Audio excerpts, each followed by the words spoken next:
This is 8 Minute Climate Fix, a podcast helping you understand the energy and climate challenge in just a few minutes. I'm your host, Paul Schuster.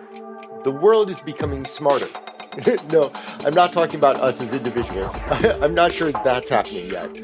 But we are using digital technologies in new, innovative ways that is directly affecting our ability to live in a smarter, cleaner, more efficient world.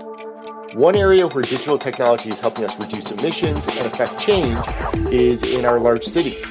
Smart cities are enabling us to reduce traffic congestion, improve safety and security, and deliver more resilient infrastructure. Today, let's tap into the excitement of these new digital solutions and how they're helping us fight climate change. 8 minutes. It's how long it takes the sun's rays to hit Earth, or about how long I spent outside last week during this latest cold snap. Cold weather doesn't mean climate change isn't happening, people. A changing climate means snow in Alabama and across the Gulf Coast too. Let's get it on. So let's start with the definition of a smart city. According to IBM, a smart city is an urban area where technology and data collection come together to improve the quality of life as well as the sustainability and efficiency of the city. Digital technologies are changing the way that cities operate, shifting from a reactive center of commerce to one that can take more data-driven, proactive approaches to managing the city. They do this through a combination of sensors, data management, a digital backbone. Take traffic congestion, for instance. Cities such as Singapore are using sensors at street corners to collect data on how traffic is moving about the city. They can then modulate traffic lights to ease areas where congestion is occurring, cutting down on the idling time that cars are waiting in traffic. Not only does it improve the driver experience, getting everyone to where they want to be quicker, but it shortens the amount of time that cars are on the road, significantly reducing their greenhouse gas emissions.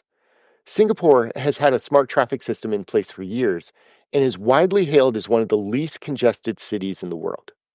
Barcelona goes even a step further, working to reduce the amount of time that cars circle around looking for open parking spots. The city has installed a series of networked sensors that use an AI-assisted analysis model to track and communicate open parking spots to nearby drivers. Less time looking for a parking spot means less cars on the road and less pollution. That same technology can be used for other crowd applications outside of traffic as well.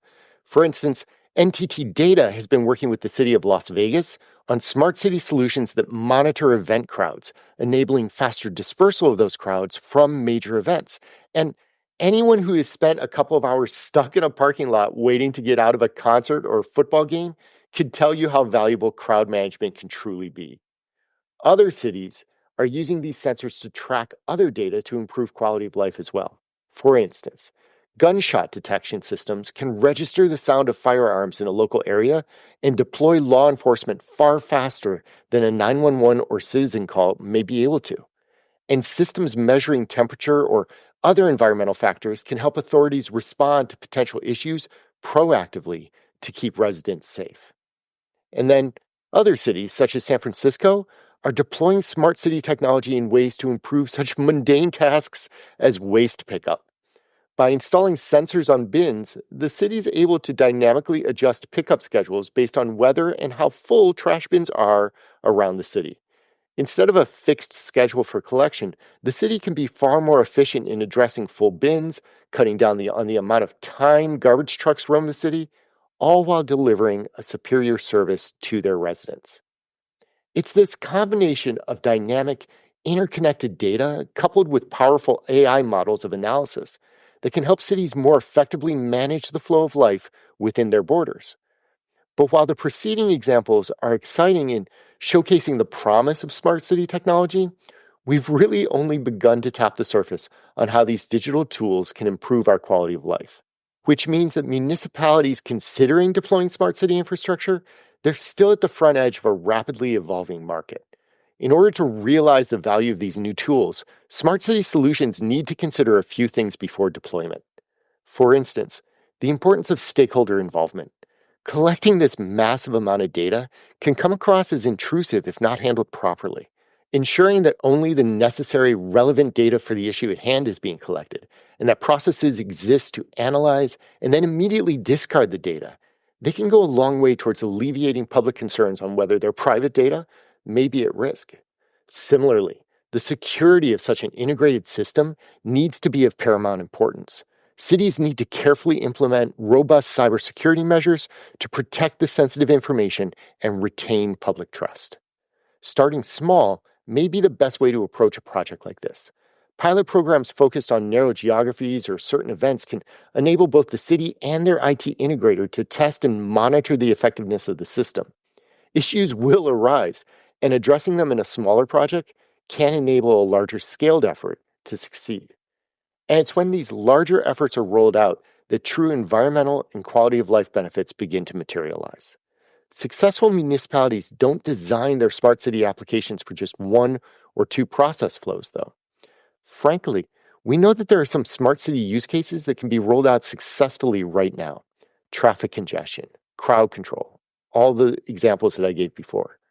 But new innovative solutions are going to emerge on how else to use this data and technology to cut down on emissions. Building a flexible architecture that can scale and adapt as these solutions present themselves can enable a city to continue to create value for their residents. Circling back to Singapore, the city-state has done an extraordinary job of planning for the future with their technology deployment. For instance, whereas most systems manage the real-time data internally to drive decision-making, Singapore will actually share sanitized data with third parties, encouraging an ecosystem of partners that can all jointly work on innovating solutions that use the same underlying infrastructure at work. Smart cities are just one area where digital tools are being deployed to help address climate change. By reducing traffic congestion, by improving crowd management, by enabling more efficient usage of city fleets or transport, cities are using data to directly reduce the impact on GHG emissions, all without requiring the average resident to change their behaviors at all. In fact, improving their quality of life in many cases as well. Smart cities are a golden example of how clean energy solutions are helping the climate and our lives together. I'm Paul Schuster, and this has been your 8 Minutes.